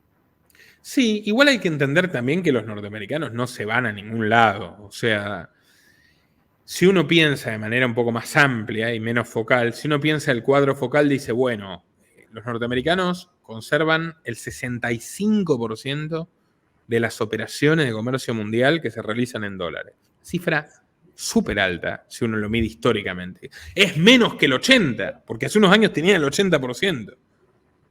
Bueno, no es suficiente para llamar desdolarización. Porque si lo medís hace 50 años, volvemos al 65. O sea, están en cifras de su hegemonía todavía. Por ejemplo, de la hegemonía monetaria del dólar. ¿Qué es lo que pasó? Que caído el muro de Berlín, cuando estaba Schwab de fiesta en Moscú, se cruzaba todo el tiempo con Soros, estaban repartiendo en trozos lo que quedaba de Rusia, hubo un orden unipolar, con un único actor hegemónico, a tal punto que ese actor hegemónico, que es un imperio militar violento, Estados Unidos, tuvo que inventarse enemigos para justificar su rol, que fue la yihad islámica, el terrorismo islámico. El mismo tipo que habían puesto a luchar contra los rusos en Afganistán, Osama Bin Laden, financiado por el Congreso con armas norteamericanas. Charlie Wilson War, para quien quiera ver la película de cómo se gestó eso, la foto de Reagan con los talibanes. O sea, lo ponen a ese tipo como nuevo enemigo imaginario para justificar invasiones a antiguos aliados, como Saddam Hussein en Irak, a quien ellos teóricamente apoyaron en la guerra contra Irán en los 80s, por más que en rigor le vendían armas a los dos bandos. Y de hecho la operación se triangulaba desde un aeropuerto de Arkansas, donde era gobernador Bill Clinton, ahora se llama Aeropuerto Bill Clinton, y en su momento para exculparlo de toda esta situación del tráfico de armas a Irán cuando supuestamente apoyaban Irak, apareció Jeffrey Epstein en su vida. Jeffrey Epstein a fungir él como intermediario y hacerse penalmente responsable de la situación del aeropuerto y salvar la campaña presidencial de Clinton, dicho sea de paso. Pero bueno, en fin, durante mucho tiempo estaban ellos solos. Lo normal es que haya otro actor que les dispute o que aparentemente les dispute. El orden anterior de la Guerra Fría fue entre el 45 y el 89, 44 años, donde el mundo estaba dividido entre la órbita estadounidense y la soviética. Bueno, ahora el mundo va a estar dividido entre la órbita estadounidense y la órbita china, porque los BRICS es China, nada más que China. Rusia es un país pobre, directamente pobre. India, no se puede contar con India, pues es un país muy poblado, con muchos recursos, con mucho dinero, de hecho ya es el país más poblado del mundo, pero históricamente tiene una posición ambigua en materia geopolítica. Tiene muchos conflictos con China, o sea, hasta el día de hoy están en una especie de guerra de cartón. No sé si usted sabe que la frontera India y China se pelean a piedrazos y a palazos, porque acordaron no usar balas, pero tienen en disputa un enorme territorio y los norteamericanos con la India emplean un método de permanente seducción. Hay cada vez más fábricas norteamericanas en la India y hay cada vez más indios en puestos de poder altísimos en Silicon Valley. Sin ir más lejos, en YouTube, sin ir más lejos, en Facebook, están todos controlando a las personas que vienen de la India. Entonces, no es tan lineal lo de los BRICS. Es China. El gran actor hegemónico alternativo es China. Detrás de Rusia está el poder económico de China. En todo caso, lo que tiene Rusia son armas nucleares y punto. Y un poco de petróleo y gas. Fin. China es el gran poder, China es el gran motor, China es un monstruo alimentado por los norteamericanos a partir de la jugada de Kissinger, y yo creo que lo que vamos a ver en las próximas décadas es la guerra fría entre China y Estados Unidos. Entonces es una nueva etapa de dos actores, después de 25 años con un solo actor, después de 44 años con dos actores. Son los ciclos normales de la historia. Ahora, ¿cuán sangriento va a ser ese traspaso del mundo unipolar al mundo bipolar? Porque no es multipolar, es bipolar. Bueno, lo veremos. Sí. Están preparándose de manera muy alarmista, por ejemplo, los europeos, que no están muy felices con esta situación. No, siguen siendo víctimas de los intereses ajenos. Rehenes. Y rehenes. ¿Y qué va a pasar con el continente americano, sobre todo con la región en el continente del sur, ¿no? De América del Sur? Bueno, fíjese que América Latina está más dividida que en otros momentos. Hubo una ola centrista, se acuerda que estaba Macri en la Argentina, había una línea, digamos, del Temer en Brasil en su momento, no duró mucho. Antes de eso estuvo toda la ola bolivariana, Chávez en Venezuela, Correa en Ecuador, distintos gobiernos de izquierda más o menos moderados en Perú, que fueron Alan García en su segunda versión, Ollanta Humala, Bachelet en Chile, Cristina en la Argentina, Mujica y Tabaré en Uruguay. Bueno, hubo toda una ola. En ese momento, Morales, etcétera, también se terminó, Lula en Brasil, y ahora parecía que iba a haber una nueva ola socialdemócrata, pero no es tan claro. O sea, está por un lado Lula, está por el otro lado Sheinbaum, que vamos a lanzar muy pronto el documental. Ya lanzamos un documental sobre Xóchitl Gálvez, la candidata de Davos diseñada para perder y que gane Sheinbaum con seguridad. Muy recomendado. Entonces está Sheinbaum, está Lula, está Petro en Colombia, que es una novedad, un progresista ahí, está Boric en Chile, que es un poco más de izquierda de lo que era Bachelet y compañía, pero también está Milei en la Argentina, está Bukele en El Salvador. La amenaza Boluarte en Perú, medio raro lo ¿Cómo? de Boluarte, ¿no? Sí, Boluarte en Perú. Boluarte, porque se cayó Castillo, o sea, Sí. lo tiraron, mejor dicho. Boluarte, por cierto, también es una mujer de Davos, de los que iban a Davos antes de ser vicepresidente incluso. Y probablemente hay dos opciones para Perú.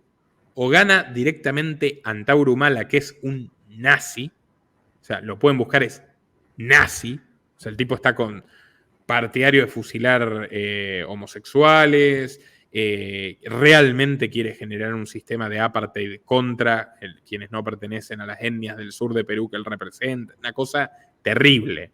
Promete ir a pelear con Chile a la guerra al primer día. O sea, ese tipo tiene chances, en este momento lidera las encuestas en Perú. Hice un programa al respecto con Mirko Vidal de Amanecer Libertario.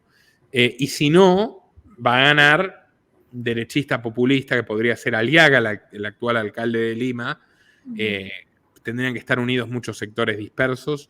Pero bueno, en cualquier caso está incierta. Fíjese la situación de Perú. Perú no hay un expresidente que no haya ido preso, salvo Sagasti, que no lo eligió nadie y que era un funcionario globalista. Castillo está preso. Alan García se suicidó para no ir a la cárcel. Pedro Pablo Kuczynski preso. Toledo prófugo y no sé si ya lo metieron preso también. Humala salió hace poco de la cárcel. Fujimori hace poco también salió de la cárcel con 80 y pico de años. O sea, todos los presidentes peruanos desde 1990 Sí. terminaron en la cárcel. Entonces, Sí, y destituidos por el Congreso. Un Congreso que tampoco se presenta a nuevas elecciones, es decir, un Congreso que no tiene recambio, ¿no? Ellos deciden por la gente, deciden antes que cualquier votante. Por eso pasó lo que pasó con Castillo, ¿no? Lo metieron preso, él dijo, llamo elecciones, anticipo elecciones, pero también que las elecciones sean para cambiar el Congreso, y ahí en 2 horas lo metieron preso. no, y además es un sistema particular. Solamente encuentro parangón en Italia de lo que ocurre en Perú. Nunca hay mayorías parlamentarias sólidas. O sea, están súper fragmentados. Bueno, como está Perú, está América Latina. Claro. No hay una unidad, no hay una coordinación. Hubo un momento del 2020 donde los progres hicieron una especie de internacional progresista, estaba muy bien articulado Sánchez, AMLO y Fernández. Y de ahí le bajaban línea a todos los demás y cruzaban línea con todos los otros países. Nueva normalidad, lo dijo Sánchez un martes, el jueves lo dijo por primera vez Alberto, el viernes en su mañanera lo dijo López Obrador. Me lo acuerdo, esto es así, esto fue una semana. O sea, la línea era así, estaba perfectamente sincronizado. Bueno, ahora eso está un poquito más dividido. México está muy subsumido por los intereses norteamericanos, cumpliendo su rol de vasallo, López Obrador, haciendo el trabajo sucio, matando migrantes a tiro limpio en la frontera sur para que no lleguen a Estados Unidos. Está muy, pero muy avasallado. No sé qué va a pasar con Sheinbaum, no sé cómo va a ser la fricción entre Sheinbaum y Trump. De hecho, todo el equipo de Trump, lamentablemente, viene mucho más belicista que la vez anterior y hablando de una intervención militar en México, etcétera.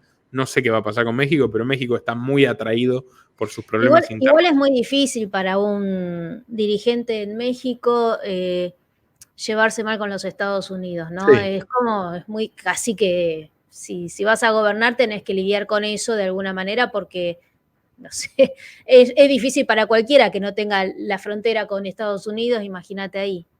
Claro, pero ya el precio de la factura es 1 millón de vidas. O sea, ya murieron 1 millón de personas. Sí, no lo estoy justificando. No, obvio, por supuesto. Yo entiendo lo que usted dice. Pragmáticamente, López Obrador no iba a llegar ahí si no se entregaba a los norteamericanos, como consta ya desde la campaña de 2006. En la primera elección que dice que le robaron, ya hay cables de Wikileaks que muestran que él fue y dijo: yo voy a hacer lo que ustedes quieran, en política de seguridad, migración, energía.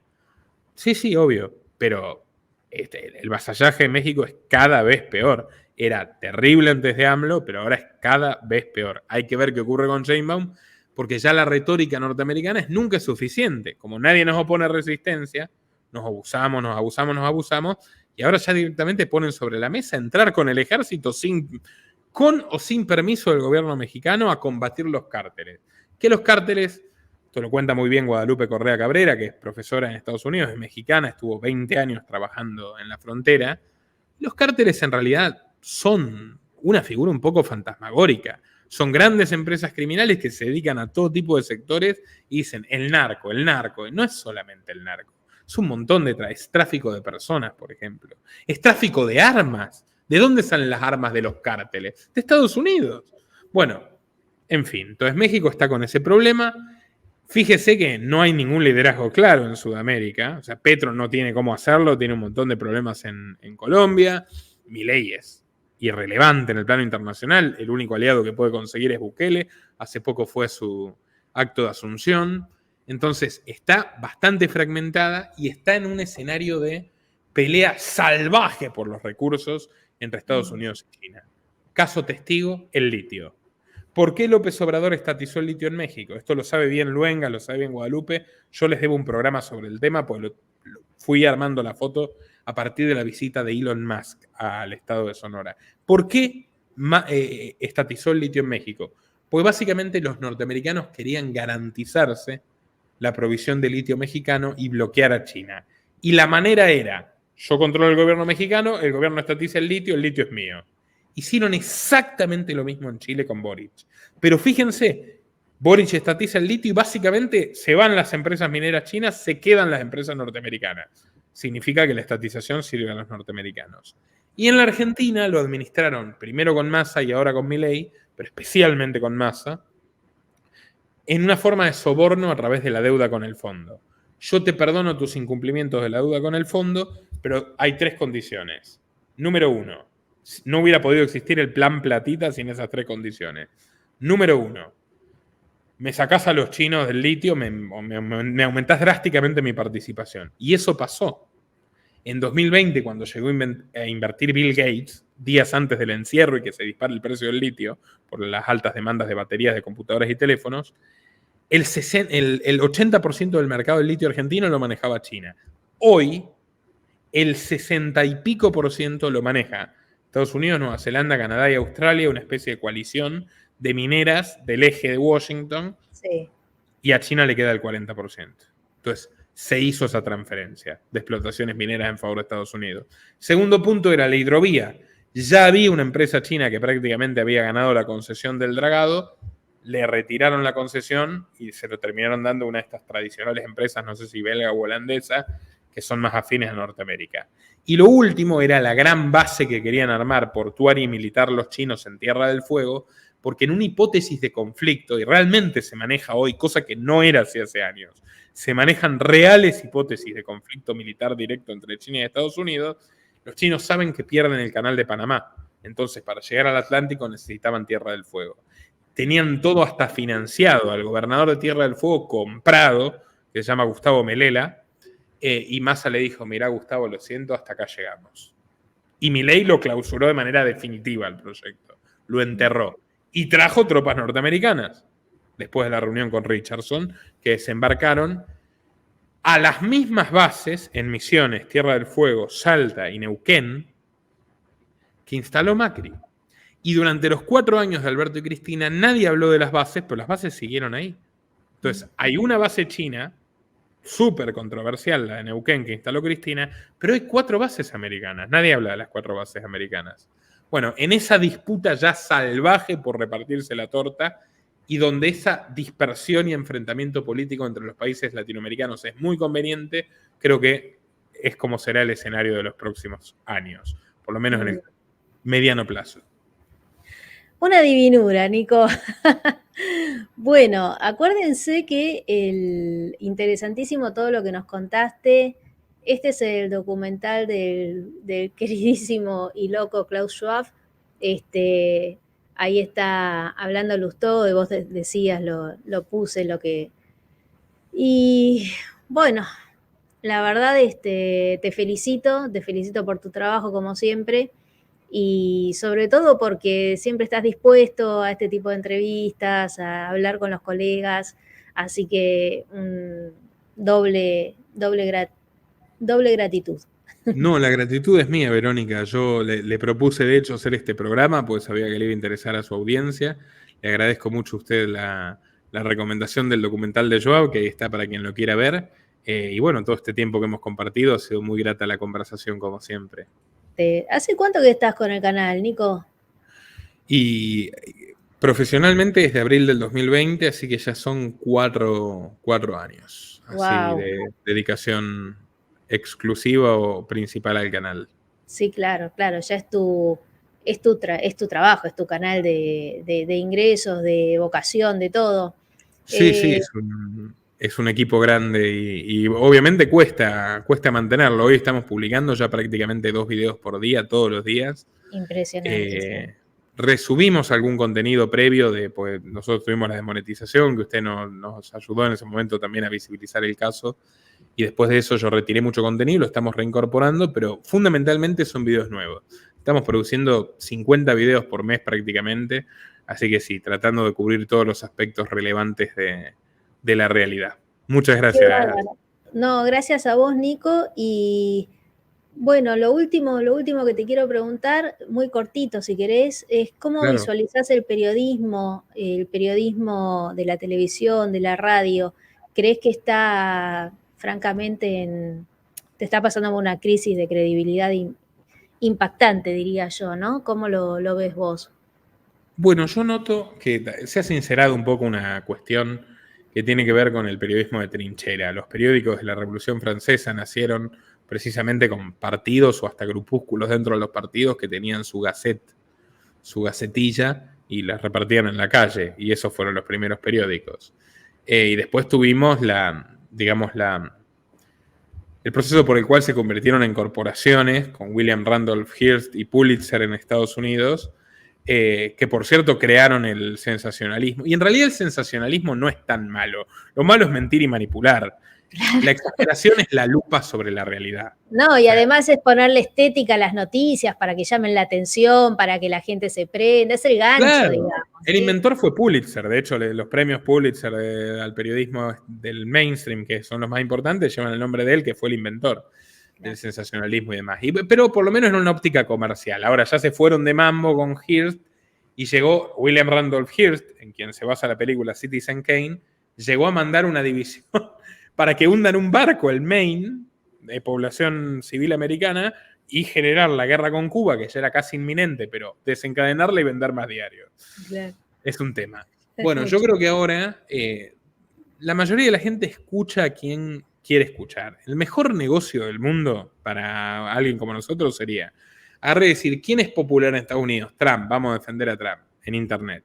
¿Quién es popular en México? AMLO, vamos a defender a AMLO. Por más que parezca contradictorio, vamos a defenderlo. Y hay canales que viven de eso. Sí. Milei lo quieren en la Argentina, vamos con Milei. Y cuando se cansen de Milei, empezamos a criticar a Milei. Entonces vamos siguiendo la tendencia rebañil de opinión que en parte es espontáneo. Porque en Internet sí privilegian a la CNN, YouTube trata de darle más visibilidad a veces a algunos creadores progres, pero no lo logran. Al final hay una demanda genuina. Entonces, podría ser eso, sería más cómodo, tendría mucho más público. Es matemático directamente. Se administra así. Las lealtades políticas de los periodistas se están volviendo cada vez más explícitas. En mi caso, en mi pelea personal como liberal, ética íntima con toda la política, con todo el sistema político, y se enojan todo el mundo conmigo, pero también eso es lo que gusta de mi canal, ¿no? Ver que hay alguien que le pega a todos los políticos. Entonces, al que le gusta mi canal, le gusta por eso, digamos, porque hay cierta ecuanimidad. Entonces, yo creo que es eso, ¿no? Las identidades políticas cada vez más claras. y se va abandonando la pretensión de neutralidad o de objetividad. Es una tendencia a remarcar. Entonces hay gente que se está mudando de los medios tradicionales, como por ejemplo Fantino, se monta algo que está más estructurado para las audiencias de Internet. Otro ejemplo es este muchacho kirchnerista, que es de los medios kirchneristas, pero que está tratando de armar su espacio, Rebord. Bueno, entonces, esta gente de los medios tradicionales está empezando a decir, bueno, vamos a adoptar una estructura digital. Sí, pero no dejan de responder a grandes poderes, son falsos periodistas de Internet, ¿no? Pero con los mismos vicios, exactos. Mismos vicios exactos. Voy a llevar a los de mi grupo, a los de mi tribu, capaz puedo traer a algún otro que me sume público, más flexible que lo que puede hacer, por ejemplo, no sé, un redactor de Página 12, y bueno, me la voy a arreglar por acá. Y le va a funcionar, definitivamente le va a funcionar mejor a Rebord ese sistema que hacer la carrera en la radio nacional y esto y aquello. Y en lo que refiere a Fantino, lo mismo, el tipo llegó alto en los medios tradicionales y con los mismos vicios de lamerle las botas a quien le tiene que lamer las botas, permítame mi opinión personal, está armando su tinglado digital y probablemente pueda sobrevivir. Y quienes no se adaptan no lo harán. Ahora, lo intentan. Si usted se fija, por ejemplo, el contraste entre La Nación Diario y el canal de televisión La Nación Más. La Nación Diario está haciendo asombrosamente un trabajo respetable en muchos ámbitos de la política nacional. Con Pañi a la cabeza, que yo tengo franca admiración al laburo periodístico de Pañi, más allá que ideológicamente con él no coincido, pero muchos otros autores de toda la vida que están criticando a Milei, cada uno con su enfoque. No es que yo admire, yo no soy ningún fan de Morales Solá, ni de... Pero están haciendo su trabajo crítico, publican investigaciones, hablan mucho de la cuestión del hijo. Ahora, mire la tele. La tele es el órdago de propaganda oficialista total, pero total. ¿Y a quiénes tienen en la tele? Feynman, Majul, ¿eran gente de La Nación? No eran gente de La Nación, no era gente del diario de La Nación, ni del público tradicional de los lectores de La Nación. Eran personajes de la televisión que se fueron acomodando. El caso de Majul es dramático, ¿se acuerda de Alberto? Parece Mandela. Majul es aparte. Alberto tiene aires de Mandela. ¿Se acuerda de eso? Después de haber sido literalmente, era la mesita de luz en la que Macri apoyaba el libro de noche, Majul. Y de un día para el otro era Alberto Mandela. Y ahora, bueno, Milei, ¿no? Y lo tienen a Milei. Toda esta gente, ¿no? No tengo nada personal, no es un encono personal, pero... No, pero si son un chiste, se la tienen que bancar. Se han convertido en Trebuch, que encima tiene 47 años. Yo creía que tenía 30, como yo más o menos. Yo tengo 29. Tiene 47 años y el tipo llegó donde llegó. Oh, sí, la gente, sí, apoyás a Milei. Dios mío. Bueno, entonces fíjese cómo está La Nación. ¿A qué le va mejor, al diario o a la tele? Lamentablemente a la tele. Y la tele la están pensando cada vez más para YouTube, o sea, para que la gente los mire en Smart TV, no para que los sintonicen en la frecuencia que les regaló Macri. Entonces, qué sé yo. Después están los medios convencionales cada vez más, y un ejemplo es Perfil en la Argentina, y a mí me han hecho varias entrevistas, pero bueno, la verdad es la verdad. Que uno dice, ¿de dónde saca la plata Fontevecchia? Que está en quiebra desde el año 2001. ¿De dónde la saca? ¿De dónde saca plata para hacerse esa majestuosa redacción gigante? Además, un programa yo a veces cuando paso, ¿viste? Nadie lo ve, ni yo me quedo viendo lo que tiene para decir, ¿no? Han perdido el interés, además tiene un canal de televisión. Claro, el canal de televisión te digo yo, ¿cuál es? Net no sé cuánto, sí. Net TV, y tiene un canal de economía ahora, y tiene toda la industria de las revistas. Es aburridísimo. Pero no lo mira nadie. No. Pero lo tiene. Y entonces, ¿cómo lo tiene? Yo sé perfectamente que Fontevecchia y Haddad en ese sentido es mucho más eficiente con Infobae, o sea, Infobae orgánicamente es el diario digital nativo más leído en español, por más que es aberrante la propaganda sionista, de hecho el rol de Haddad un agente de la CIA, según su biografía. A veces me pregunto y me cuestiono si realmente será ahora el diario más leído en Internet. Antes te la creo, pero ahora no sé, Nico, me suena medio fabricada esa... Hasta hace un par de años probablemente sí, porque ellos tienen las redacciones locales.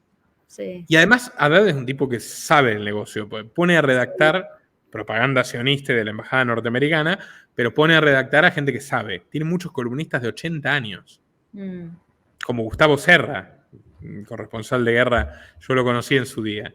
Tiene gente que sabe escribir, hacen el negocio. O sea, obviamente, objetivos no son, información crítica y sensible para el poder real no hay, pero son un poco más eficientes. Ahora, perfil que es, como el Washington Post, es una especie de adorno que quedó para las élites que leen ciertos círculos y les tiran subsidios por bajar ciertas líneas. Le dan privilegios, prebendas, tuvieron su gran temporada de Amigos del Poder con Alberto, y bueno, así van manteniendo el negocio, aunque ya no se los lea, aunque ya no sean tan influyentes, el negocio lo van manteniendo por mantener, digamos, por un business de influencia en pequeños ámbitos. Entonces, bueno, ese es el panorama que veo, están todos luchando por la supervivencia o por reinventarse, y entre esas grietas estamos nosotros, ¿no? Tratando de llevar adelante nuestros proyectos personales con las facilidades que nos da la tecnología, son mucho mayores que antes, y con las dificultades que plantea la creciente intolerancia. Pero en la balanza el tema de la libertad pesa mucho y ahí es donde a nosotros nos cierra todo, ¿no? Ganamos mucho con eso, Verónica. Muchísimo. Objetivamente, la gente que la está mirando a usted, déjenlo en los comentarios. La gente que me está mirando a mí, yo lo sé. Son personas que antes miraban la televisión. Es más, nosotros, literalmente nosotros, o sea, usted y yo, ejemplos claros, o Rubén Luengas o Isabel Cuervo, o sea, por poner ejemplos puntuales, respondemos a una demanda de un periodismo clásico, pero sin los compromisos, sin las ataduras, sin los bozales que imponen hoy los intereses corporativos al periodismo clásico. Pero usted viene de la televisión, yo también vengo de los diarios y de la televisión, Luengas viene de la televisión, Isabel viene de la televisión, o sea, nosotros nos formamos en esos medios de comunicación y tiene sus cosas buenas, porque aprendimos a corroborar, aprendimos a hacer muchas cosas que después decimos, bueno, ya no las están haciendo nuestros colegas, pero nosotros las podemos hacer acá. Sí. Y ese es pero valor. Sí hay un común denominador que nos fuimos de esos lugares. Yo sigo estando los sábados, pero realmente de lunes a viernes dije basta. ¿Por qué? Por la cuestión de la libertad. Esa es la única, es por lo único que no pudimos seguir estando ahí. Para Totalmente. Poder hablar sí. Y ahora somos nosotros, porque antes la restricción temática para mí era opresiva. Yo renunciaba sistemáticamente o me echaban sistemáticamente de los distintos medios donde estuve. Medios importantes. Me imagino. A mí me pasaron todas. Yo lo tengo en vivo cuando me cortaron del aire en Hispan TV en medio de un análisis. Pero me acuerdo todas. O sea, mi primer trabajo como corresponsal de Libertad Digital, perderlo por una entrevista incómoda a Vargas Llosa, irme de Infobae porque no me publicaban mis artículos documentados, mesurados y rigurosos sobre los crímenes de Israel. Bueno, lo tengo todo muy fresco. Y usted las experiencias que tiene, por supuesto, y las que tienen todos nuestros colegas. Ahora, el que quiera hacer un periodismo formal en el sentido de que se toma los recaudos, que no levanta de un foro de internet cualquier cosa, que es lo que hacen muchos youtubers. Si uno quiere hacer un buen periodismo y lo quiere hacer libremente, la verdad, la oportunidad que nos dan estas redes es invalorable. Maravilloso. Ahora, obviamente, los vivos también saben que nos tienen que poner ciertos límites a través del garrote, que también los hemos sufrido, pero la ventaja frente a los medios tradicionales es total, y por eso el mercado está abandonando masivamente a los medios tradicionales y volcándose a estos medios. Y también recordémosle a la gente que no es gratis, o sea, es trabajo. Nosotros vivimos de esto, como usted ahí bien dice el banner, contactarse para auspiciar el proyecto de Verónica. En mi caso, yo a través de patreon.com gestiono las recompensas a la gente. El aporte en Patreon cada vez es más representativo de nuestros ingresos. Yo pago 6 sueldos, Verónica. Y a mí me gusta eso. Yo noto que crece la participación. Sí. Entonces la audiencia tiene que compartir, difundir y en la medida que puede también retribuir el trabajo periodístico, porque lo que nos permite ser independientes a nosotros es que trabajamos para ustedes los que nos miran y no trabajamos para el auspiciante tal que no quiere. Me acuerdo, como en Infobae una vez, no publiques ese artículo criticando los vínculos de Blaquier y la dictadura y Cristina porque le des más nuestro auspiciante. No. Entonces tenemos esa independencia gracias a la gente que se compromete con lo que ofrecemos. Sí, Nico, un grande, te agradezco nuevamente y estaremos en contacto, siempre estamos en contacto. Algún día para compartir un vivo con noticias de geopolítica. Pero por supuesto que sí, Verónica. Muchas gracias, a su disposición y hasta pronto. Un beso, chao, Nico. y se le ha puesto precio a su cabeza por haber cometido esa... Ya lo cortaron. Te están cortando, Nicolás.